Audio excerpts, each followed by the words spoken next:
आपण पाहत आहात जन आवाज न्यूज मराठी। आपली माती आपली माणसं।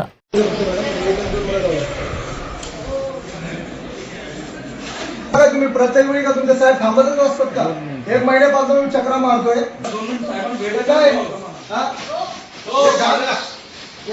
मी कसं मी तिकडे घाणमध्ये राहतोय, एवढ्या गटारच्या याच्यामध्ये मुख्य अधिकारी भेटत नाहीये, कोण नाही भेटले सगळे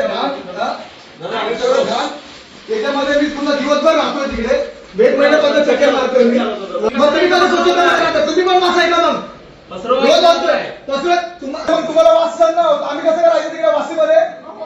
कधी होणार? एक महिन्यापासून गोण्याच्या गोण्या तिकडे फिरलेले असतात। हे काय हे काय की आत्ताचे फोटो अर्ध्या घेतात अगोदरचे। तुमच्याकडे स्वच्छता किती स्वच्छता तुमच्याकडे? म्हणजे तुम्हाला घाणीमध्ये राहायचं नाही ना, तर मी कसं घाणीमध्ये राहू? मी घेऊन येईल आतमध्ये। जर मला वास सहन होतोय मग तुम्हाला का नाही वास सहन होत? जर मी तिकडे राहतोय वासाचा, दुसऱ्या कलम 21 नुसार स्वच्छता आरोग्य हे वातावरणात राहायचा अधिकार आहे माझा, त्याच्याने तर कोणी ऐकू नका। मी काय वास येईल का साहेबांना? तुम्ही नियमाचं उल्लंघन करताय।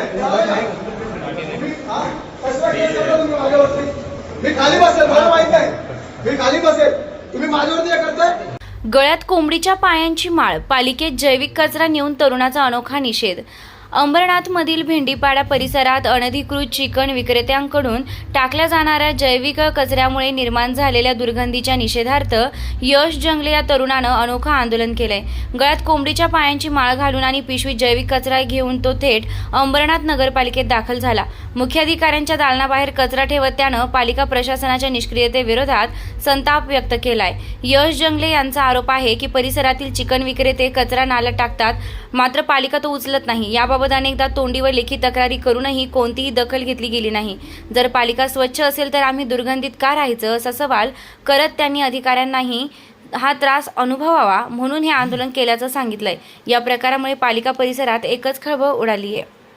ताज्या अपडेटसाठी जन आवाज न्यूज मराठीला लाईक, शेअर आणि सबस्क्राईब करा। धन्यवाद।